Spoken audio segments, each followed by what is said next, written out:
another episode of Undercooled.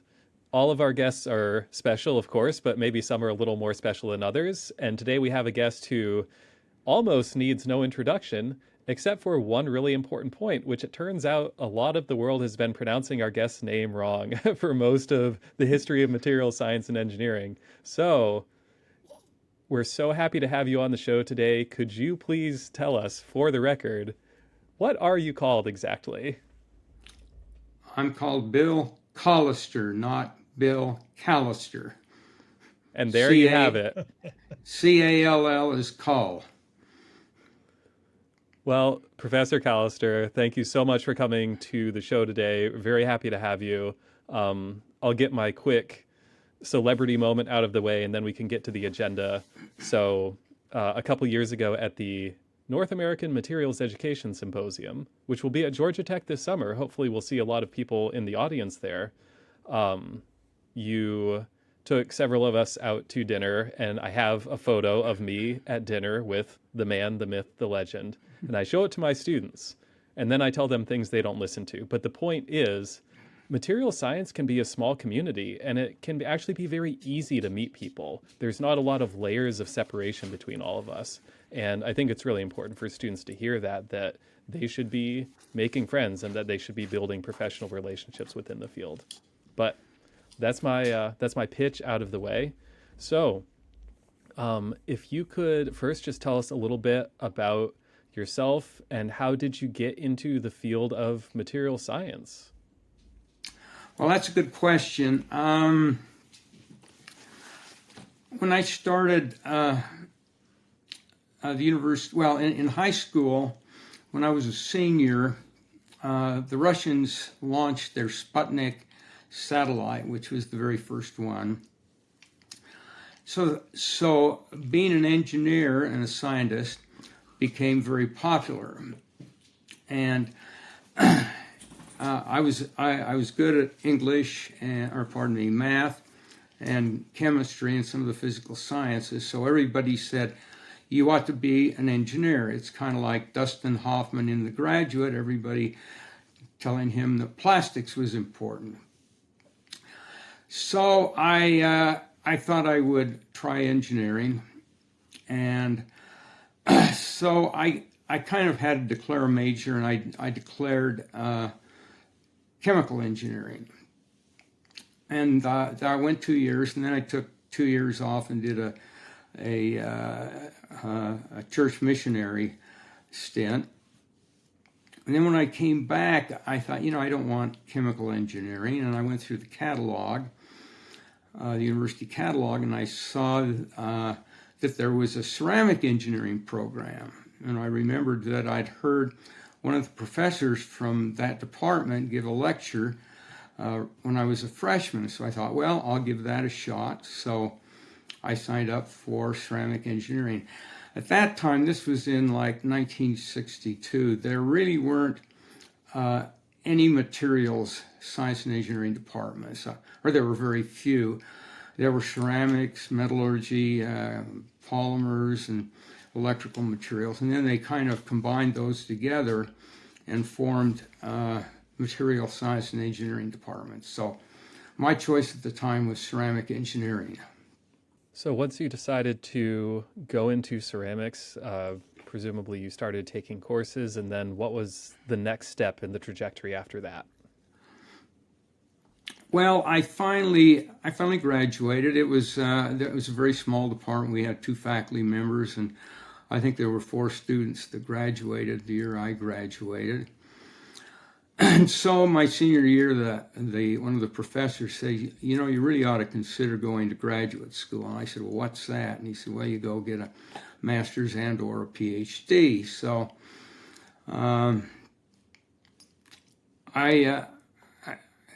asked him where to go, and he said, I'll get you anywhere you want to go. And money was pretty free then for engineering grants. So I applied. And I decided to go to Stanford University. There were 3 reasons for that. One was that it was the closest of my choices.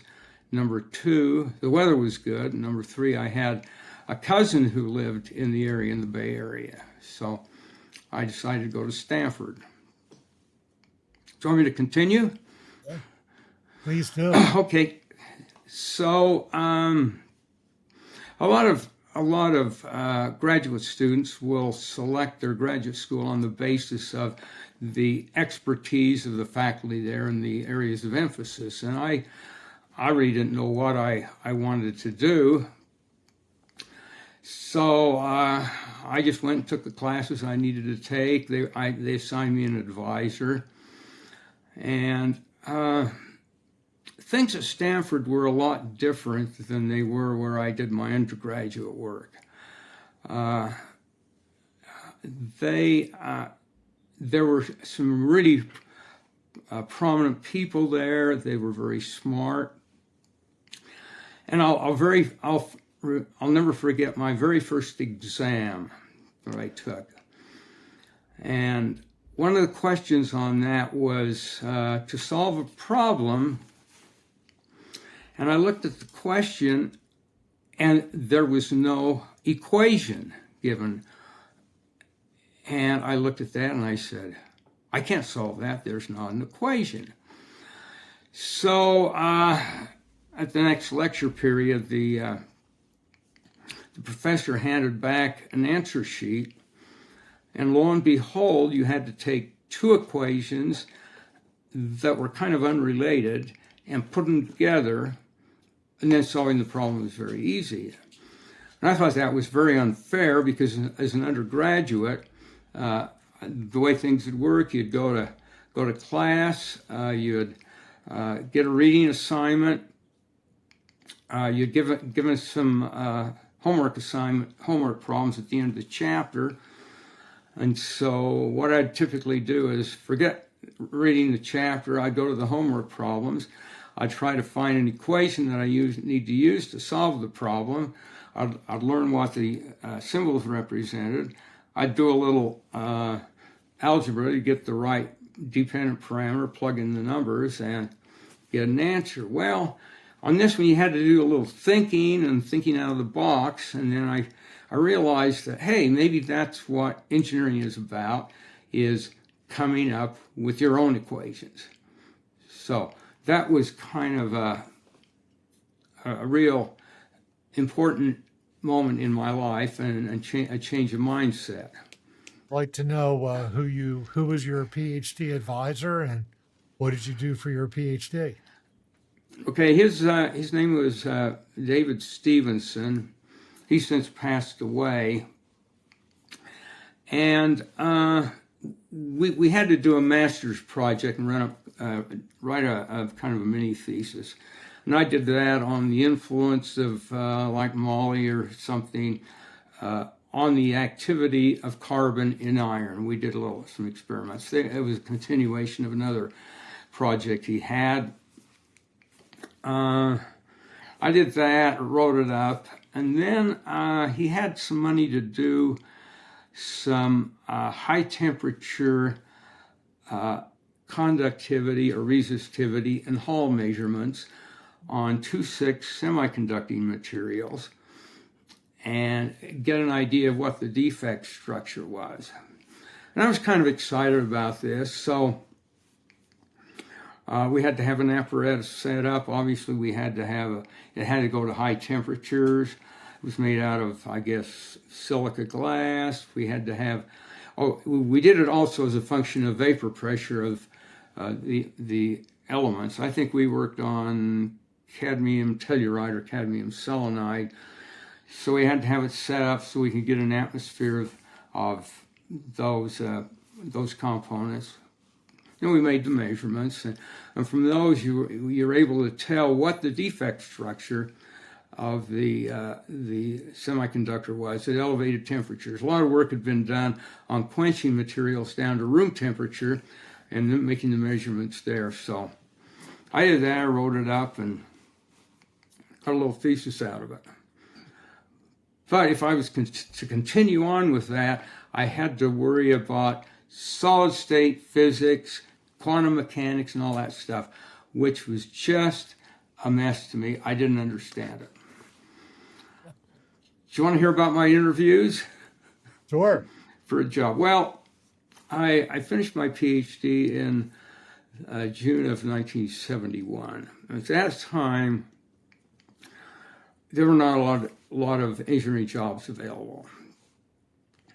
But I had a couple of interviews. One of them was with a local company. I won't tell you which one it was. And this was before I graduated. This was just as I was starting my research. So I went to the interview. I was warned that I would have some problems. And sure enough, there were about 5 or 6 materials people there, and they just hammered me to death. They humiliated me. I wasn't very comfortable. I didn't have a lot of confidence, and it is one of the worst experiences of my life.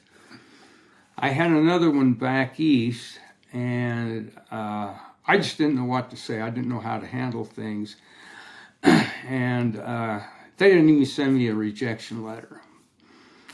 But as I was getting into my research, I realized that if you had a PhD in any engineering field, what you do is you have to do research. You have to do research at a university, at a research institute, for a research for a company. And I didn't like research, and I wasn't very good at it. So that was a real crisis for me. I just wanted to excel in something, and I just knew it wouldn't be as material working doing research.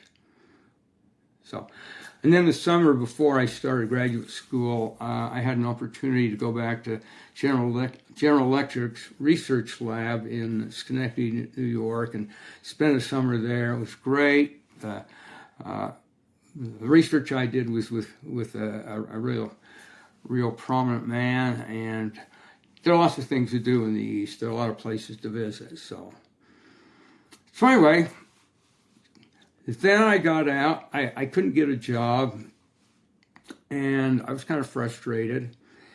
I had some little money saved, so I had the opportunity to go to the Orient. So I took a little trip to the Orient with some friends of mine. We went through Taiwan, Hong Kong, even went to Vietnam. Spent a couple of days in Vietnam, which was very interesting, then Bangkok. And they came back, and I did some tutoring, and then a good friend of mine was a school teacher in an elementary school near to where I lived, and their principal needed somebody to come and do some activities with the students, so one of which was to teach the 3rd and 4th grade boys how to do sport. That was wonderful. I knew every kid in school. When I walked out on the playground, they just came up and thronged me.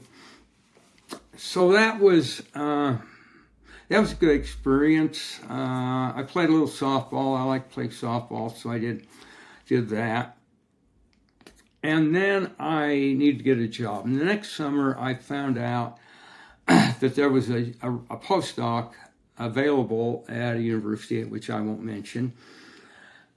And there was some research money that they had just been awarded to do some research on ceramic materials and their corrosion resistance in slags, very high temperatures. And this was some research for a new kind of electrical generating unit that would be operate at higher temperatures than the regular steam generators or whatever. And they would use coal to burn, and then slags would form from the impurities in the coal. And so there was that slag that was in contact with the ceramics. So I needed to design some experiments to measure that corrosion resistance. That power generating system was called magnetohydrodynamics, and I don't know whether you've heard of it, but obviously it didn't take off. So I did that. I started doing that, and then I got fired. Well, my wife doesn't like to use the word fired, but one of the principal investigators told me that I ought to look for another job. And there was some personality stuff involved, and I didn't really get much support from the principal investigators. So I hung around for a couple of years. They needed someone to teach a couple of classes. I did that. And then I had to get another job. So I found out that Mike Mansfield, I don't know if you've heard of Mike, I think he was a senator from Montana. I think he was very high up in the hierarchy of the politics. He was getting ready to retire, so he decided that he needed to give some money, some research money to universities in Montana. So there was some money awarded for research at Montana State in Bozeman, and then there was some money awarded to Montana Tech. Montana Tech is in Butte, Montana. It's the old Montana School of Mines. They had an emphasis on mining, geology, metallurgy, and stuff like that. And the money awarded there was to do exactly the same kind of research I'd done for my postdoc. So they hired me on. And so I hired a fellow to kind of supervise the research that I'd known as a postdoc. And he lined things up. We talked about the experiments, and they were essentially the same as the ones I'd done previously. And then he hired some people, and so we got things going. And then I had to teach classes and do labs and all that stuff. And that's where I really learned material science and engineering. I had to teach a whole bunch of classes, had to have a whole bunch of labs. It wasn't uncommon for me to be preparing a lecture at 11:30 at night for a class that met at 9 o'clock the next morning. I just couldn't wait for holidays to come so I could get ahead a lecture or two. So I did that. Butte was kind of an interesting place. It's right on the Continental Divide. Temperatures in the winter get down to minus 50. My apartment was right next to next to Evel Knievel's little ranch that he had. And they'd done underground mining for years. They'd given that up, and they had a big open pit copper mine. I think it was run by Anaconda. So anyway, that was a pretty good experience. But Butte just wasn't the kind of place I wanted to settle down and live. So after 3 years, I decided I need to go back to Utah. So I didn't know what to do, and I kind of liked teaching, so I had some contacts at Brigham Young University in Provo, Utah, which is about 40 miles south of Salt Lake. And they had an instructional science PhD program. So I applied to get into it, and I was accepted. And then I had a good friend from graduate school who was in mechanical engineering. And the professor that taught the metallurgy and materials classes had to take a leave for 3 years to do a church assignment. They were desperate for somebody to teach their materials metallurgy classes. So I decided to take that job. They said it will be only for 3 years. We can only guarantee it for 3 years. So I took the job and gave up on the instructional science business, which is probably good. And I just taught they had a couple of materials classes. It was interesting. They had one for freshman students, which was an introductory course, and then they had one for junior students, which was an introductory course that was a little more advanced. They had labs with the courses, and then I ended up teaching a corrosion class. And then about 6 weeks after I started teaching there, I was in my office one day, and this book salesman came in. And, they called him a book rep from one of the big publishing companies. And he said, what classes you teaching? So I told him, and he said, what books do you use? And I told him. He said, what do you think of them? And I said, well, I really don't like them. They don't do what I want. So he said, would you like to write a book? So I said, sure. Everybody wants to write a book. So he said, write a couple of chapters and then send them to me. We will send them out to be reviewed. And if the reviews are positive, we'll sign you up. So that year I put together, I don't know, 2 or 3 chapters. And on Labor Day of the next September, I sent them to him. And the reviews were good. So on, I think it was January 1st, 1980, I signed a contract to write a book. So I continued at BYU, and I class tested some of the stuff I'd done. And then at the end of 3 years, they didn't want to keep me on, so I had to leave. I wasn't married. I moved back to Salt Lake and moved in with my parents. And I spent the next 3 years working on writing the textbook. And it was nice to have my time free. I kind of freeloaded off my parents. I helped them off with, I did mow the lawn, stuff like that. So, just as I was kind of finishing up the book, they needed somebody at the University of Utah to teach an undergraduate class or two. So I started doing that. And then eventually that worked into a full-time position. Some of the faculty wanted to buy back some of their teaching time for research, and so I needed somebody to teach the basic courses. So ultimately that turned into a full-time job, and I did some undergraduate advising. But then getting back to the publication of the book, writing a textbook is very complicated, or there's a lot to it. If somebody tells me they want to do a textbook, I say, you'd better multiply the time that you think it's going to take by a factor of 3. You not only have to write things out, you have to get illustrations. I like to draw mine because I wanted the way I wanted. You have to get photographs. You have to compile tables. And the worst one was getting copyright permissions. So I had to learn the copyright permission game, what you needed to get permission for and what you didn't. So I prepared my manuscript. I think they had it reviewed, and there were a few good comments on what I should do.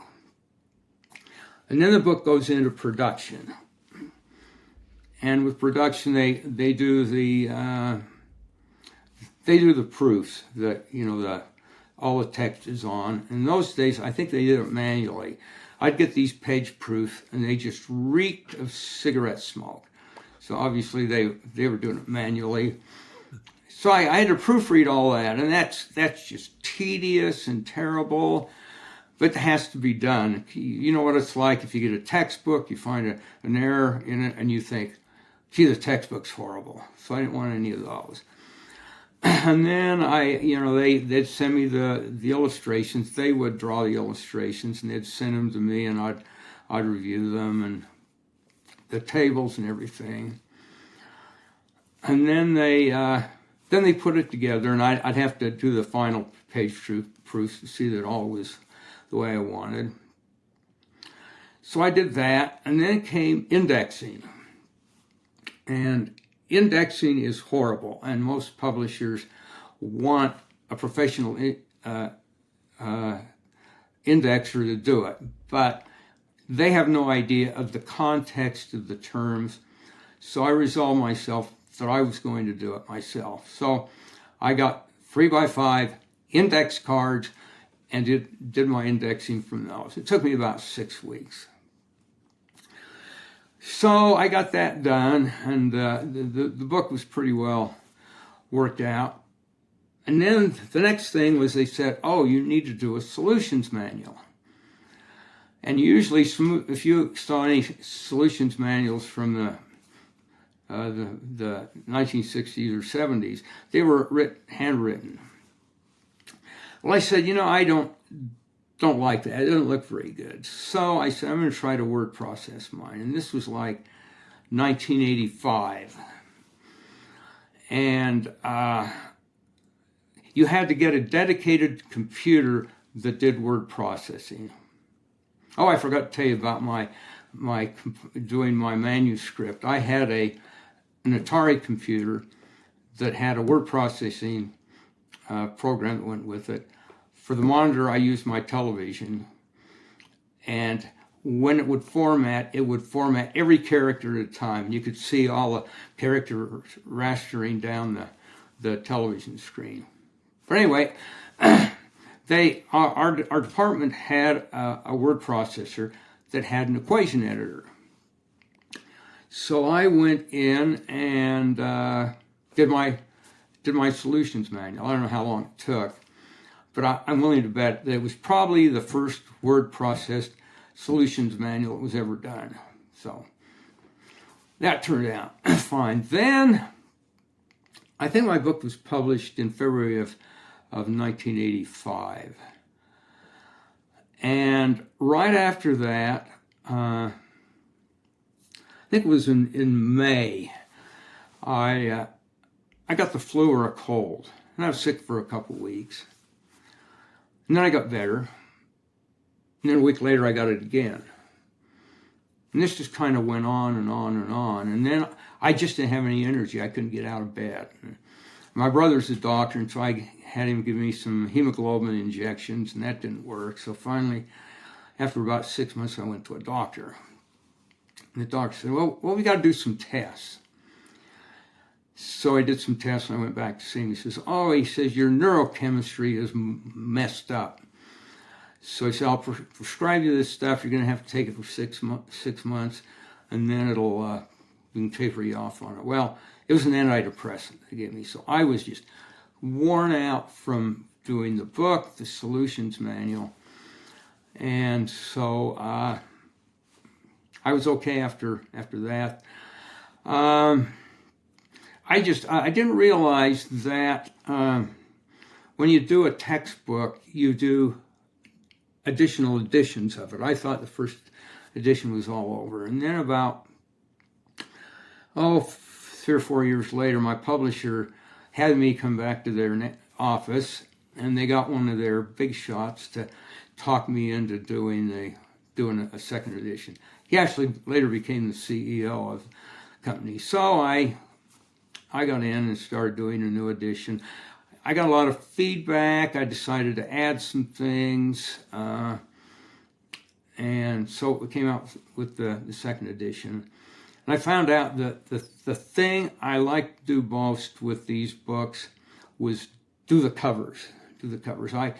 I designed almost all of the covers in my books. And then would send a kind of a raw image, and then they had a professional professional artist put in do a rendering of it.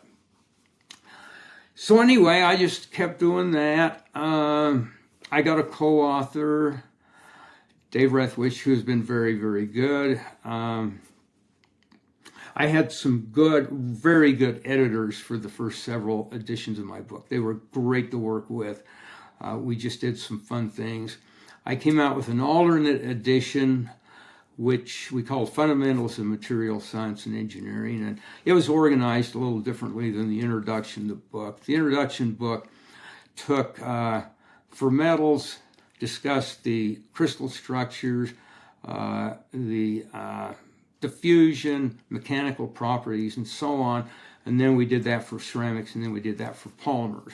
In the new one, we took and did the structures of metal, ceramics, polymers, all together, properties together, and phase diagrams. And I just love this work. I think I had the skill set that was right for it. I'm really not too bright. To be honest with you, I'm not too bright. So, and that was an asset because I could relate to the problems that students had understanding material. And I think a lot of textbook authors write their books for their peers. And I remember when I was, I'd never had anything on polymers, and you know a little bit about polymers. They're really complicated. And I'd go to the literature, and they had different terminology, and it was really crazy. I couldn't find a diagram of a spherulite. I couldn't find that anywhere. And finally, when I was teaching at the University of Utah, one of the graduate students said, I can get you one of those from a thesis. So, and I just loved what I was doing. I was kind of compulsive about getting things correct. There's kind of an artistic bent in doing illustrations, and there's some real challenges there. And then as time went on, I started incorporating new things in my book. I had learning objectives, and I had these concept check questions, and I had materials of importance, things where I'd highlight a particular material or kind of material and why were they are for an application. For example, I had one on coins, the kinds of metal alloys they use for coins. I have one on shape memory alloys and what goes on with them. And then I had one for catalytic converters, how they work and about defects. And then we got into the digital area, and we put together some animations and dislocations and planes and directions and crystal structures, polymer structures, and that was kind of fun. And then my publisher came up with some new things. There was, I won't tell you what it's called, but it was kind of like Blackboard or something like that, and they had algorithmic problems. The computer would generate them, and they'd give random values to the parameters in the problem, and so every student would have to take the homework or do a test on using their computer, and every student would get a different answer. And it was I had to help get that going. I had to review what other people did, and it was kind of a nightmare. It was Wiley Plus.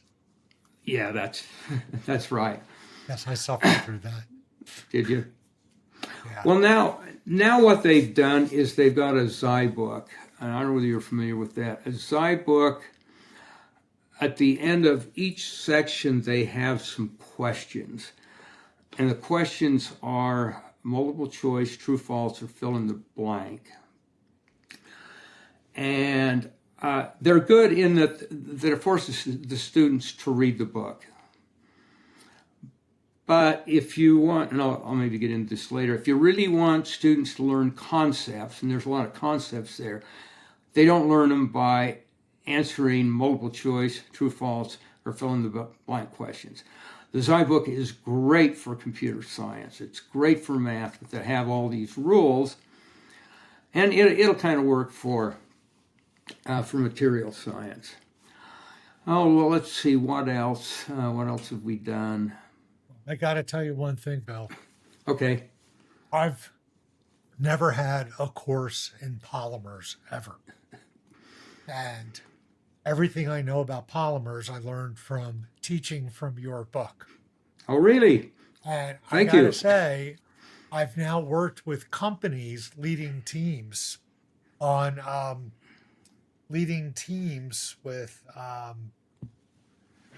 for companies that do polymers.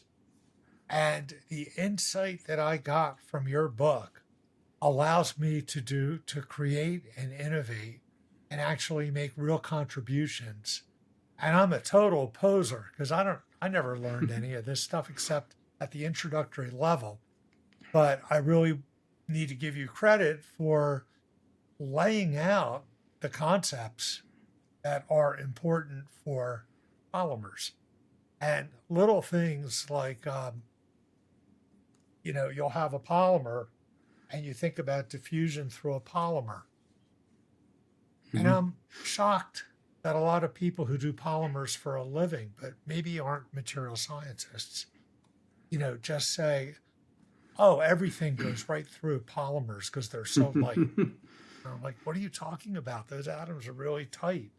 Very little, maybe ions go through. But how are you going to get a big organic molecule to go through high density polyethylene?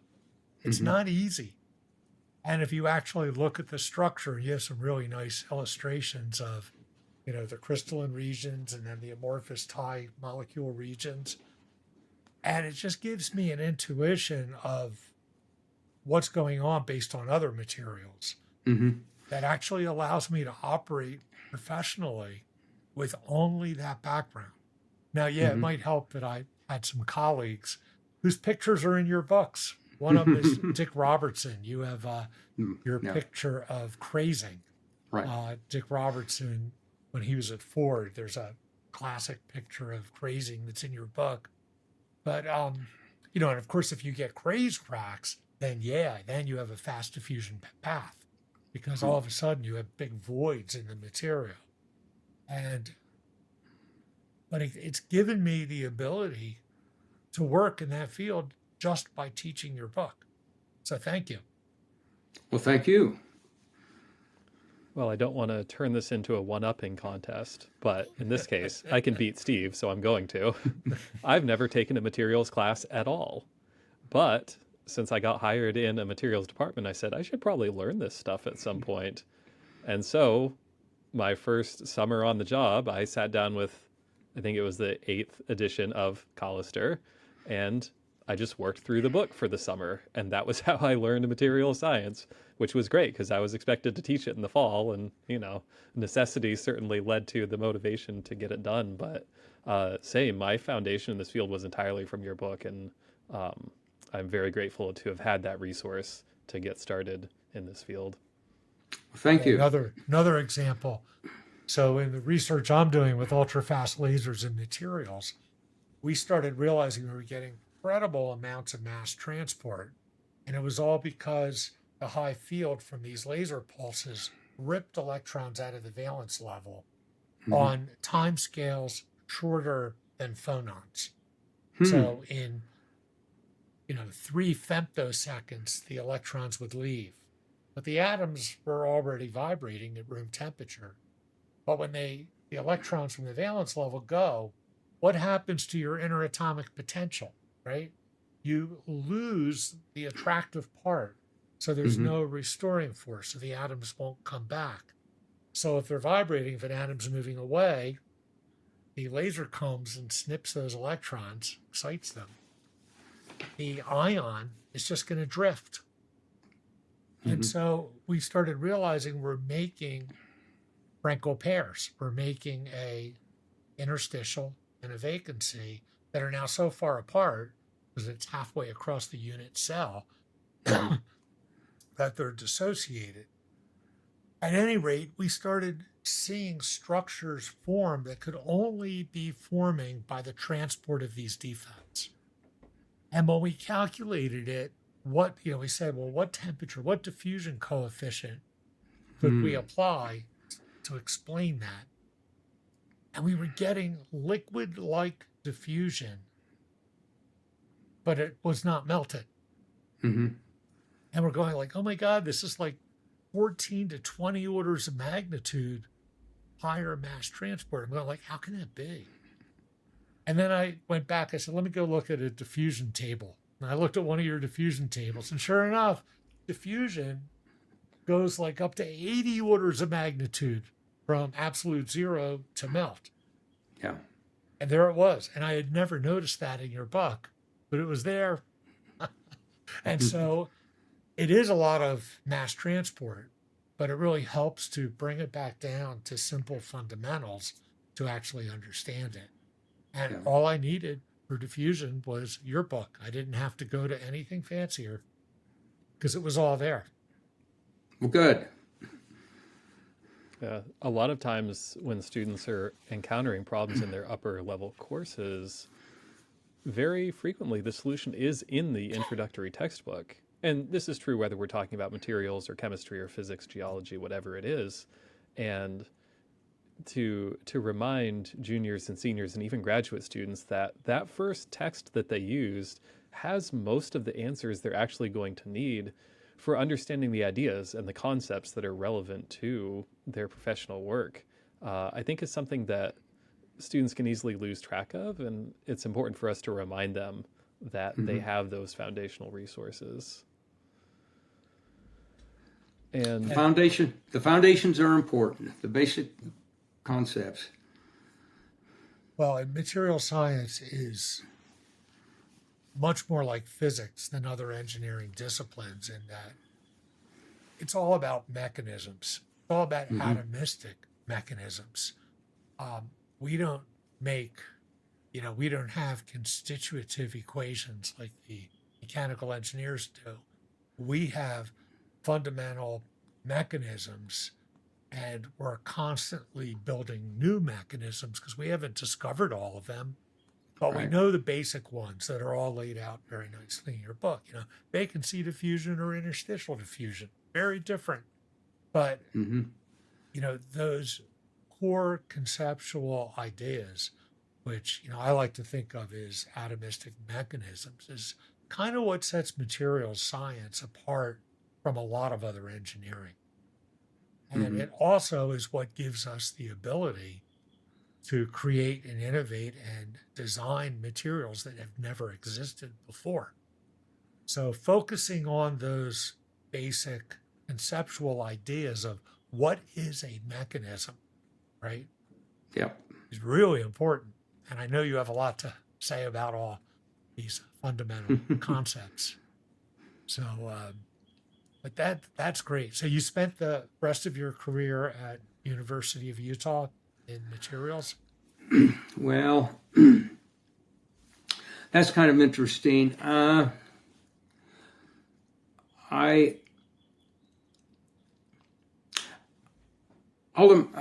eventually, like I say, I essentially oversaw the undergraduate program for a while, and there were some problems in the department, and I just said I got to leave.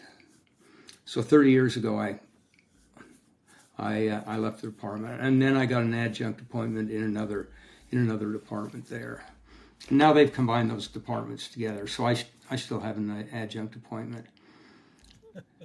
But I don't do very much. I used to go to graduation. I'd go to one dinner.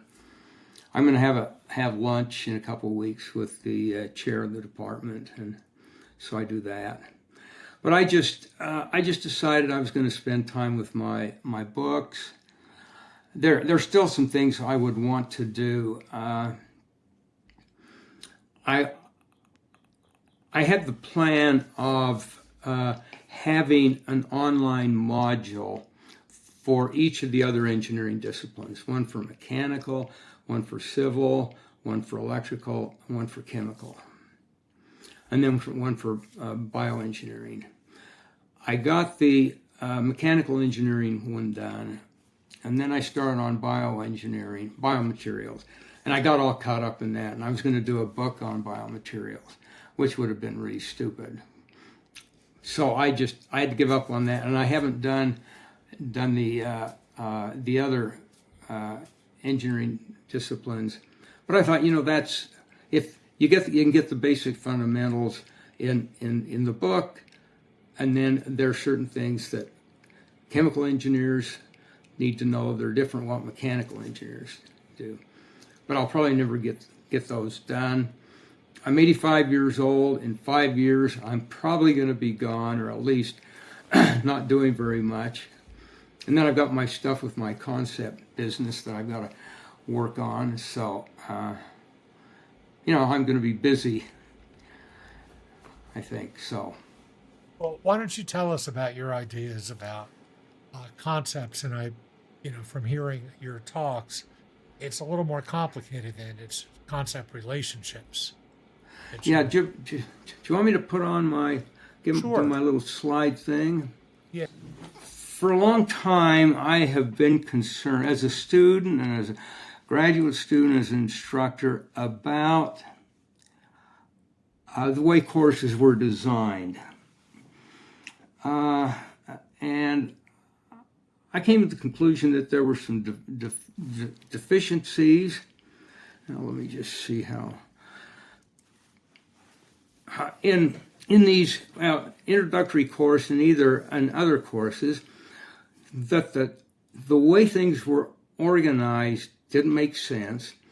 There seemed to be a lack of relevance to the subject matter, in real life.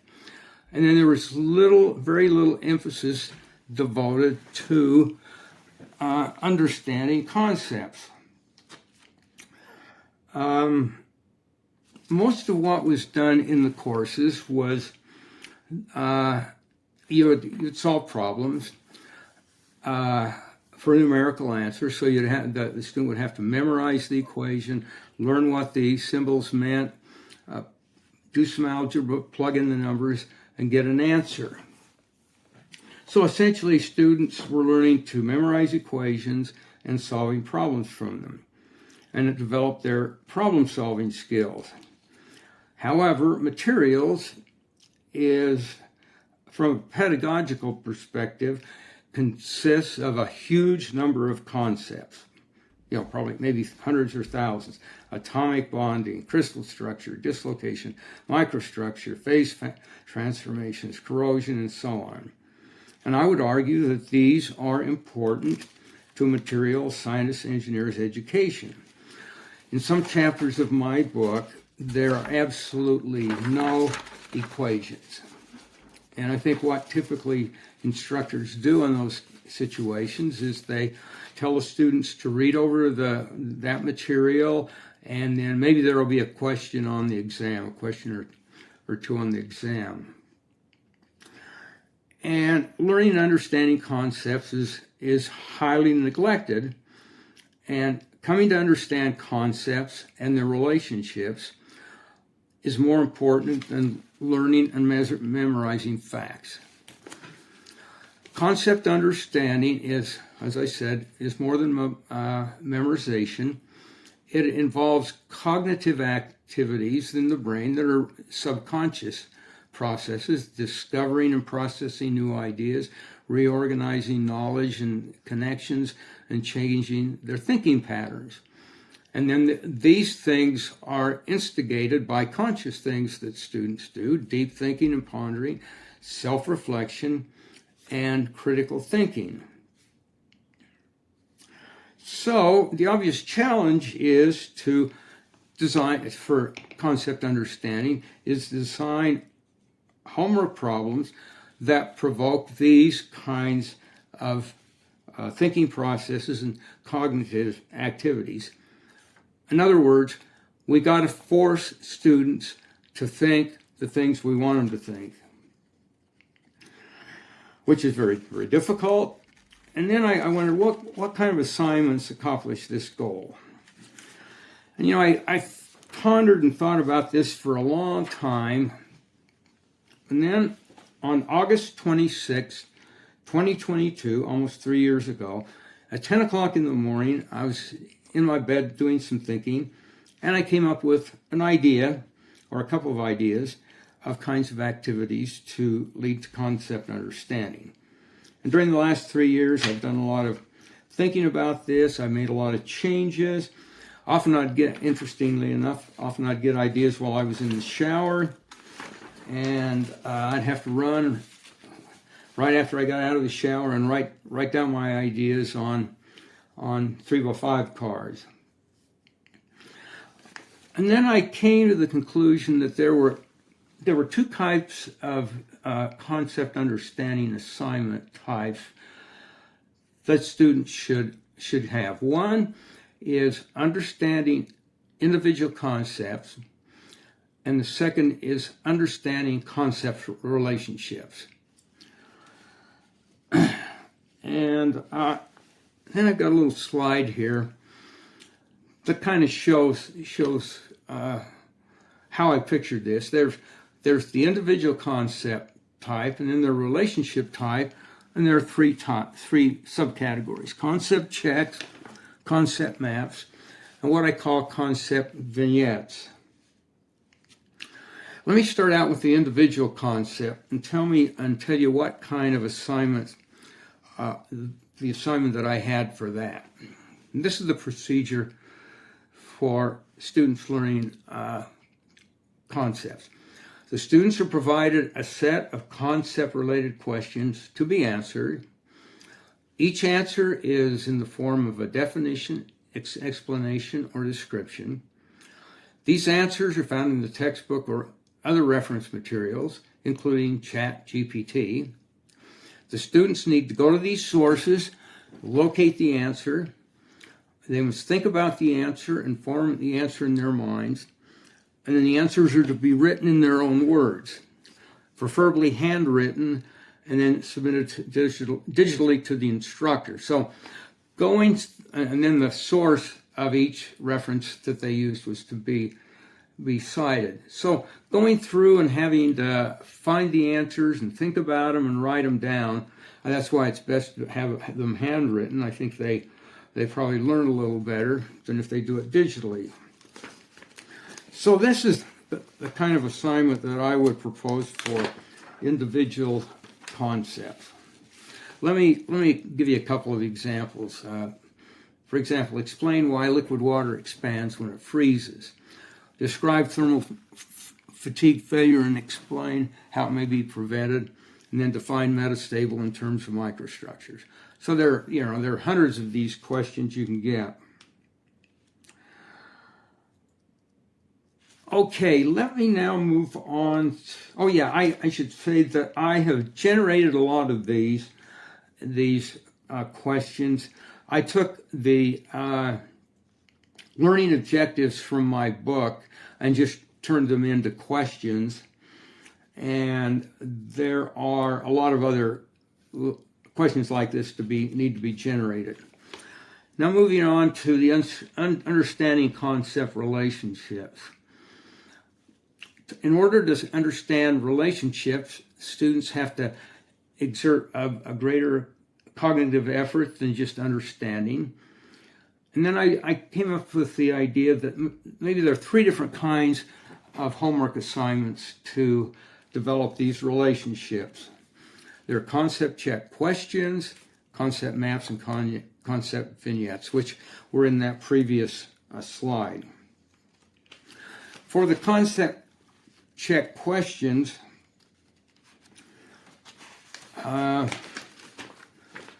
these will be between two concepts, two or more. I've got to change my page here.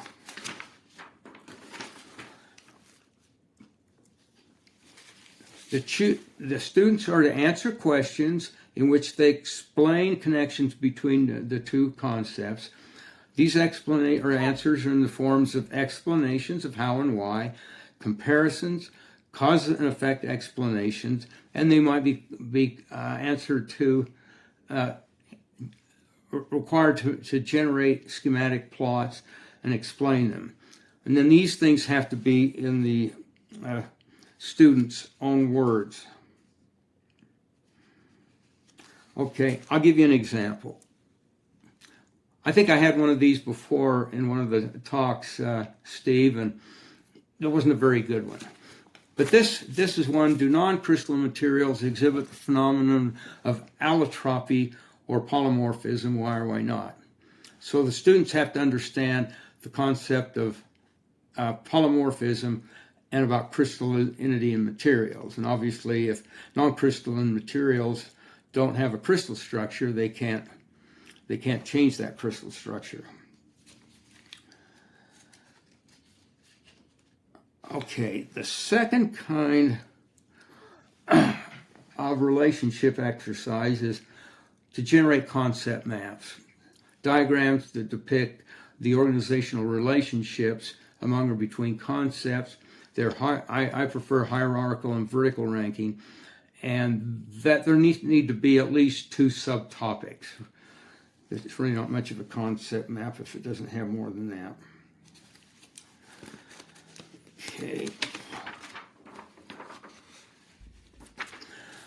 Okay. and then the assignments for these, the students would be provided a list of all the concepts in a map. The arrangement of these concepts would be random. And the assignment is to, first of all, provide a written explanation for each concept, like I did for the single, answer the questions like you did for the single concepts. Then they have to organize the interrelationships in their minds, and then they need to construct the map.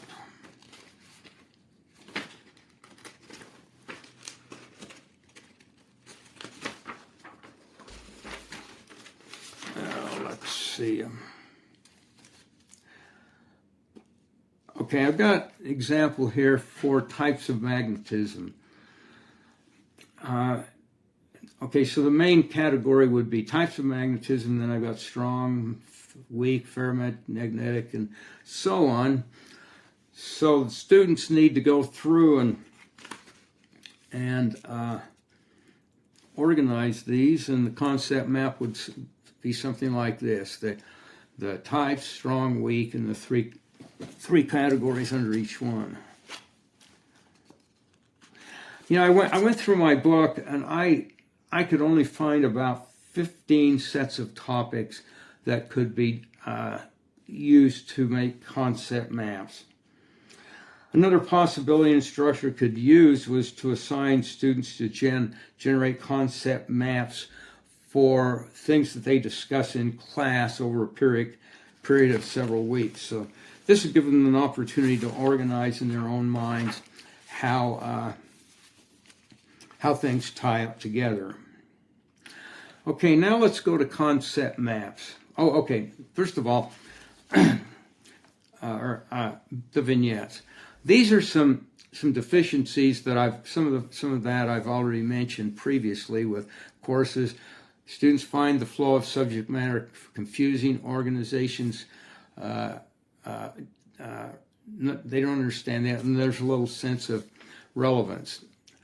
And these vignettes will help to remediate some of these deficiencies.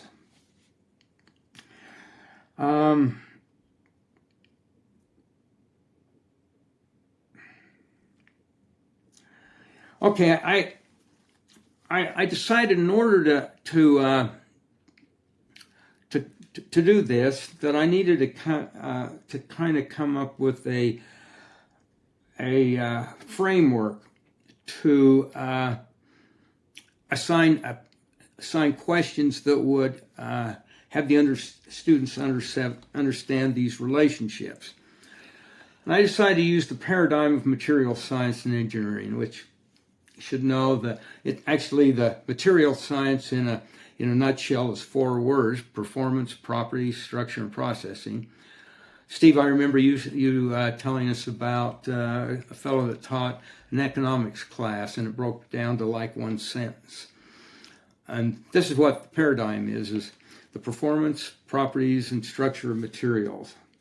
And typically, it's presented, these elements are presented in the form of a tetrahedron, which each of these components is at a corner, and sometimes they'll put a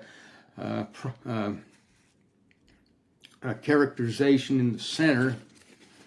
And this is okay to how to represent the paradigm on what it is, but I think there are some relationships between these components, that the performance of a material depends upon its properties. The properties depend upon structure, and structure depends upon how it's processed. So this is kind of how things work, and I kind of have a little slide here showing in a linear fashion this relationship, that the arrows represent how one of these elements relate to another. So processing, structure, and properties. And then I thought, maybe performance can be taken to mean how materials are applied. Rather than using performance, use applications. So I decided, well, let's change it a little bit and say that the applications are dependent on properties and so on. Okay, and then I need to figure out a way to incorporate this dependence of properties or these components into assignments which would lead for them to understand these relationships. And I did this, I decided to use what I call concept vignettes. These are student assignments where the students incorporate these interdependency of components. And I use the term vignette because it's a short narrative created by the students that describes these relationships. And then there are two parts to each vignette. The first part is for each paradigm component, structure, properties, and so on, there would be a set of questions for a specific material or set of materials for or situation or phenomenon. And these questions are answered in the same manner as the concept understanding questions. The students need to find the answers, formulate the answers, and write down the answers in their own words.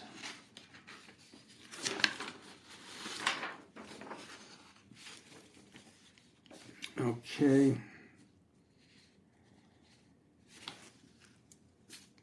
Okay, the second part, the purpose is to take these understandings of the individual items and develop student understanding of the dependencies. And I decided that the dependencies would be for pairs of components, like applications and properties, properties and structure and processing, rather than try to put them all together. Here I've got it here, the three pairs. And then at the end, the students need to explain these. And I decided to do these concept questions for Portland cement concrete. Give you an idea how this works. The structure questions I've got: note the difference between cement and concrete. In addition to cement, what are the other three ingredients? Describe other kinds of reinforcements to improve the strength, and then explain the mechanism for each. Processing questions are: describe the steps used to process the ingredients and explain the process of calcination. Property questions are: note three features of Portland cement concrete that make it the most widely used structural materials, and note three limitations of it. And then I like to have application questions that are personal to the students. Cite at least three applications of Portland cement concrete that are important to you. And then, when possible, have a sustainability question. Here, describe a suitable sustainable substitute and explain the features that make it sustainable. Okay.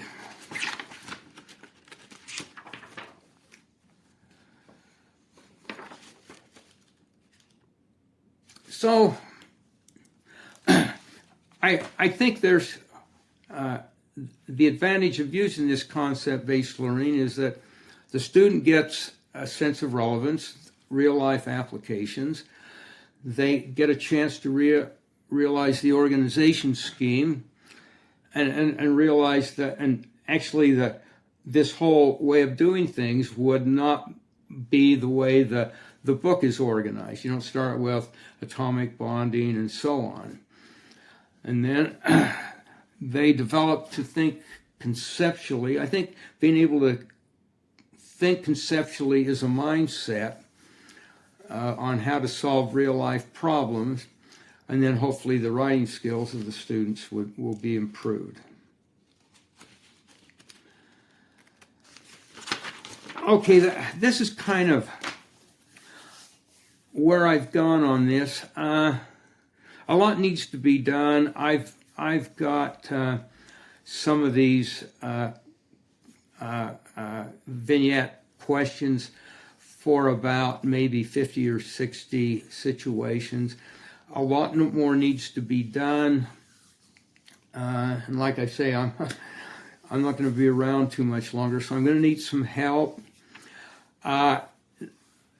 Obviously, this approach needs to be incorporated into the classroom, and obviously, it's not going to be the only thing used in the classroom. The students are going to have to solve problems. There are going to be lectures, but it provides a framework for them to come to understand concepts and their relationships. And I think the sequencing of these pairs of paradigm components is important. I would say that the first thing that would want to be done is to have show the relationships between applications and properties, which is fairly simple, and then later on how properties are affected by structural elements, and then finally later on how the structures are dependent upon, or how they're generated on the basis of processing. And I think that some of the real problems with this approach is, number one, the students are going to hate it. Students are not going to want to do this kind of thing. In fact, they're probably engineers because they look at engineering as just solving problems. The second issue would be with how do you grade these things? And I would suggest that there's probably a way using artificial intelligence to grade these answers and to see if they're genuine. And then I've got a little here quote. I think I took this from someone else's book, that when you challenge students with concept-centered learning for the first time, don't expect them to leap to their feet and embrace you with gratitude. They're probably not going to like it. And then here I've got my email address if anyone wants to contact me. So that's my spiel. How do I get out of this? Oh, you can just don't worry about it. We can. Listening to what you're saying, you're sort of doing a brute force approach to this. That's right. That's going to be really tough to grade.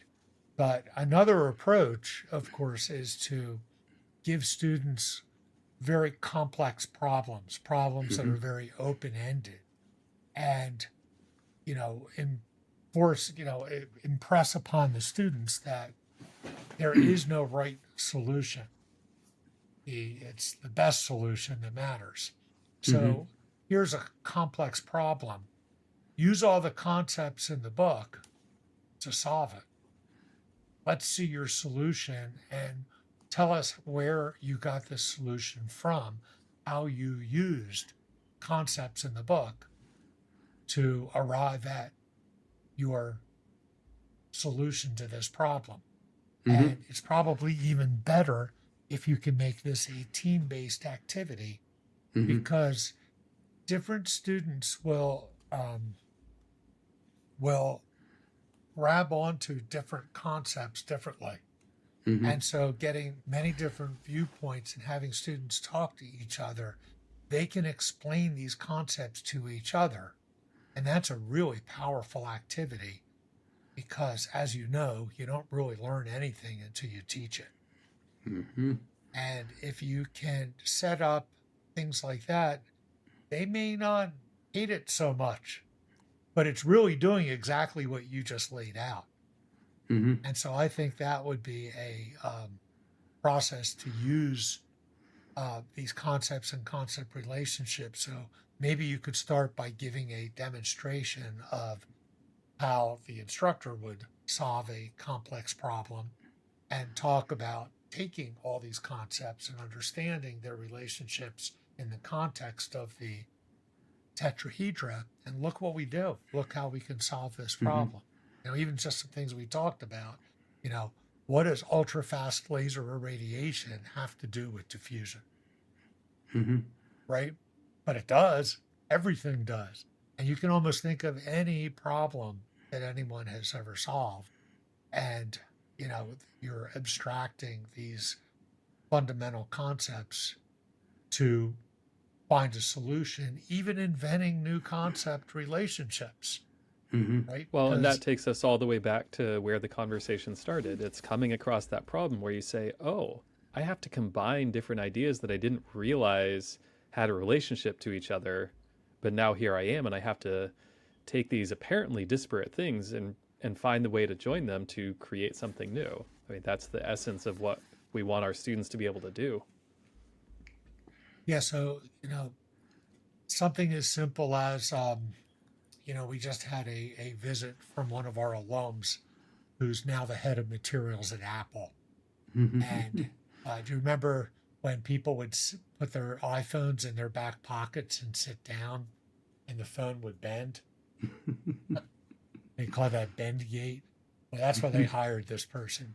And, he went there and they said, what do we do? What do we do? How do we solve this problem? And his first question was, well, what alloy are you using? They told him, he goes, well, that's an off the shelf alloy. Of course, that's not going to work. You have to design your own alloy. And they go, you know how to do that? And he goes, yeah, that's what I learned in school. Because you have to, and so you can take something like that or any real problem and talk about how you use the concepts to invent a new material, to design something. You design something, you make something that never really existed before. And I think students will resonate with that, especially if you choose topics that they care about, like sustainability. Your problem, your thing with Portland cement, the sustainability issue. The big problem is all this CO2 comes out. Something like 10% of our CO2 load, man-made CO2 load on the atmosphere, is because of concrete. Yep. And there are, but once you realize the problem is that calcium carbonate gets changed and the CO2 releases. So you need to start thinking of, well, how can I capture that CO2 and keep it in the concrete and not let it get out to the air? And people have solved this problem and the solutions are out there. The only problem is it costs too much. Yep. But that's part of the complex problem. And, how would you capture CO2 coming out? The thing that I would think of is you want a getter, you want something else that's going to react with it and bring it back into the solid state.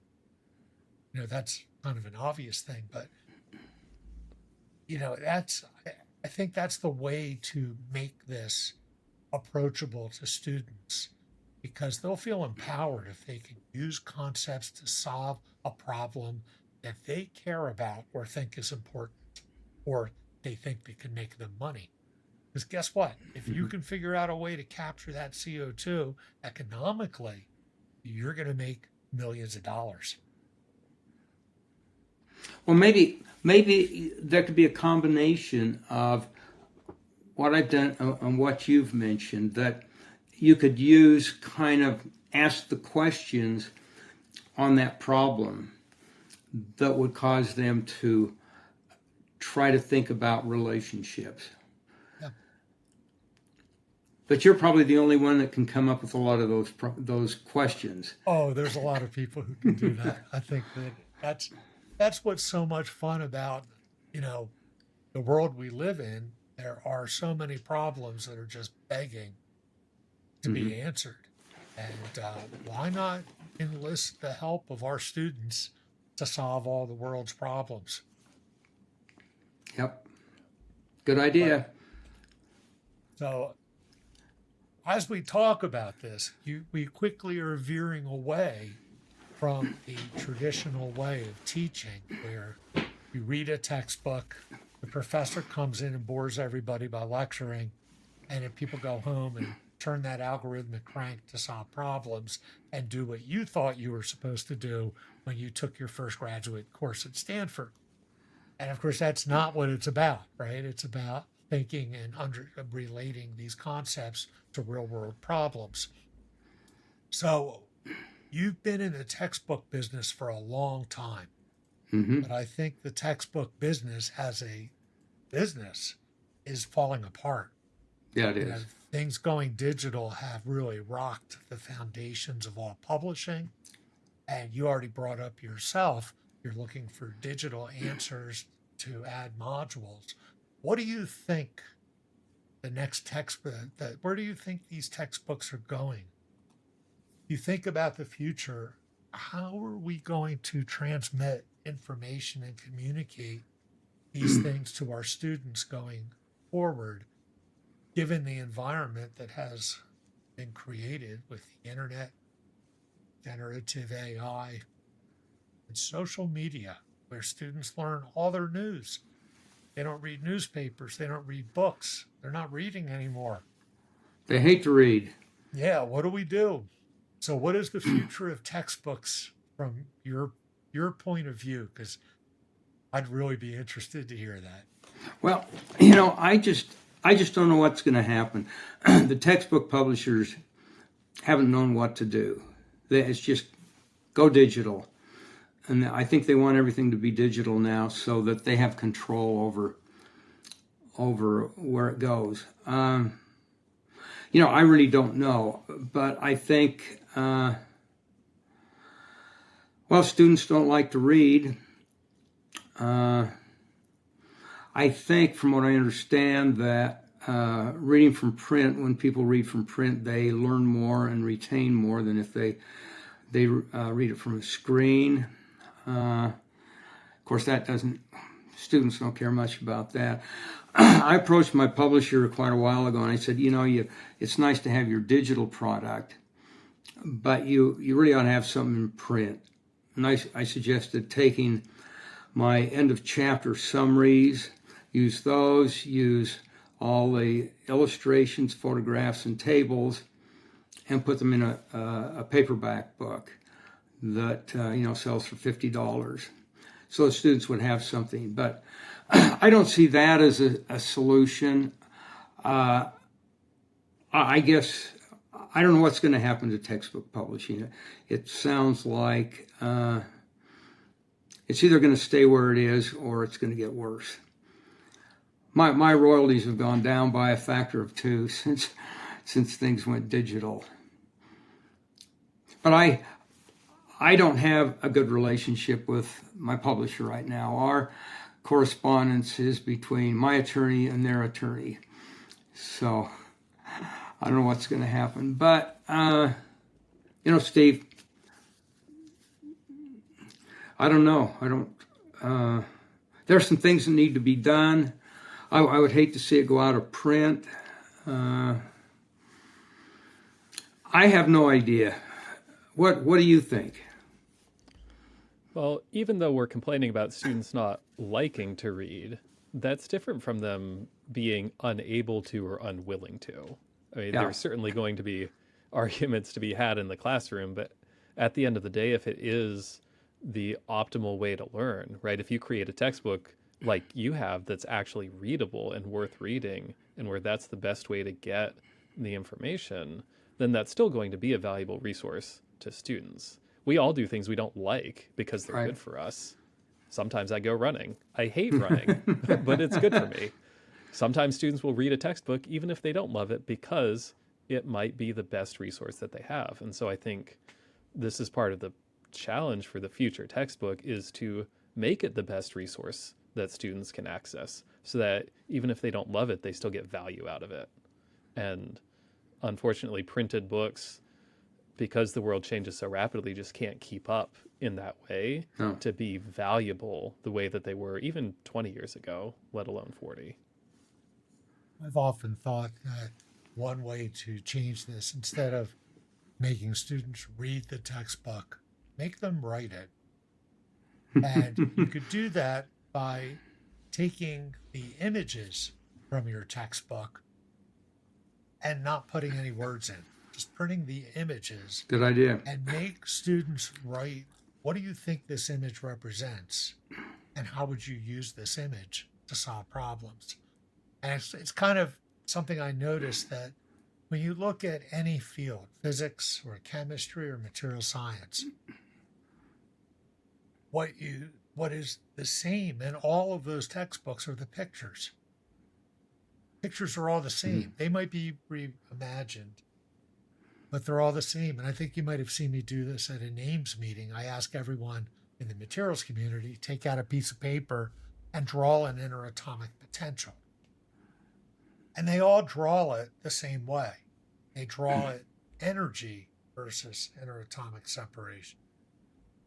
But that's not what's in your book. You have both. You have, the force. Force and energy. Right. And they're, of course, intrinsically related. But why does everyone draw the energy version? And the reason is because that's where we tag our memories to. Because the energy version, the potential well, tells us what the melting point is, the strength of the bonds, the asymmetry of it tells us the thermal expansion, the slope of the attractive part of the potential tells us the stiffness of the bond. We know exactly how to see where the equilibrium position is at any given temperature. So these are iconic images, right? They're like Jungian archetypes, the Ouroboros, and they're very meaningful. And sometimes images are like the Schrodinger equation. The equation itself is like an image, and you tag different parts with what the meaning is, the conceptual underpinning.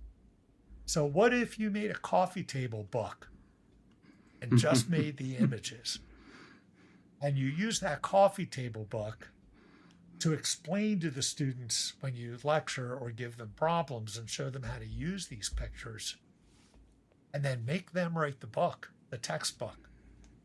I don't know how they would use ChatGPT to fake that one, So I don't know. That's just a crazy idea. I need to think about it. It's a good idea. Well, I hate to be the bad guy, but we've run out of time for today. We have. This is a long one. But yeah, thank you so much, Bill. Is there anything you want to tell us about what's coming up with you that you want to publicize? I know you're going to be at the names meeting, so I'm really looking forward to seeing you in Atlanta in August. Yeah, that'll be good. I don't know. I've just got to get back to working on my little project and fine tuning it, and I'm open to any suggestions that you have to suggest, and maybe we can incorporate some of your ideas, Steve, with what I'm doing. Sure. And if you listen to the last few undercooled sessions, we talked to Robert Talbert, who's been very influential in helping us think about grading, and he brought up the whole concept of clearly stating standards and choosing very carefully what those standards are, because that's what you should be measuring for the growth of a student's understanding or ability to advance their field. And your concepts fit those very nicely, I think. We also talked to Taylor Sparks. We saw him at the TMS meeting, and he said that you're his neighbor. That's right. He lives about 3 blocks from me, 3 or 4 blocks. Yeah. So he's doing some interesting stuff, and of course he has a podcast that's fascinating. He talked very kindly of you, and he says hello. And, I don't see him too often, but I should. Yeah, and so anyway, let's keep talking about all these things. Okay. Yeah, and please let me know if you have any suggestions, or if you want to help, or whatever. Well, let's talk in Atlanta, because Tim's going to be there. I'm going to be there, and so it'd be a great chance to put our heads together. Yeah. Well, thank you for the opportunity to do this podcast. It's an honor for me to be able to. Well, the honor is ours. Oh, absolutely. It's been such a pleasure to hear the stories of how all this came to be. Yeah. You were really a leader in getting us here. Well, it's been fun. It's been a great career. It really has been. I went from utter despair when I got out of graduate school to being happy now. So Well, that's great. We'll leave Well, that as the takeaway message for the students in the audience. Someday, you too will be successful, even if you're That's not right. sure about it right now. Right. good. All right. Well, thank you, and we'll stay in touch. All right. Excellent. Thank you very Thanks so much. much. We'll see you later. Okay. See you next Bye-bye. time.